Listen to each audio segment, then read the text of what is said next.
aynan o'sha olib o'tirgan odamga. Chunki bor yo'qligini mana shundoq bilib berish uchun. Bir deganda bor yo'q. Shunaqa odamlar o'qchib tayyor bo'lib tursin, salafan bilan chiqadi, salafan qo'lida tayyorlab chiqadi. O'sha tayyor bo'lib chiqish kerak. Oldi yosh bola bo'lish kerak emas-da, bu qiy-chuv bo'ladigan bo'lsa, yosh bola qo'rqib ketib qoladi. O'sha paytda ziyon bo'lsa, o'qchib, ko'ngli aynib qusishi boshlaydi o'sha paytda.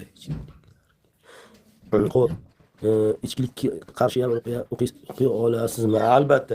Ichkilik haqidagi odamlarni bir xillari muolaja qilganda rosa qusgan. Demak, unga ziyoni borligi uchun. Dab eshitaman. Rahmat. Xudoga shukr. Aka ba'zan chiqdiganimda telefon qilyapman-da men. Hop, sizda qanaqa holatingizda? Shu promeyda ham bo'ldi, gaplashuvdik siz bilan. Aha. Keyin WhatsAppdan ovozini qo'ydim. Shu ovozlarni sizga yozib tashlavdim-ku, hozir qo'yib berasiz, shuni qo'ymay turing-da, ovoz. Bo'pti, gapiring, nima bo'lyapti sizda? Qisqasi shu bosh og'riydi. Aha.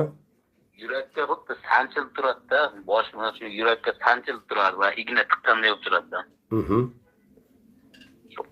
Orqa miya, bosh, yurak, shu qo'l, oyoqlar uyush bo'ladi. Kechasi mana bunday keyin qushqim keladi. Kechasi mana bunday o'liklarni ko'raman, qabristonlarda yuraman.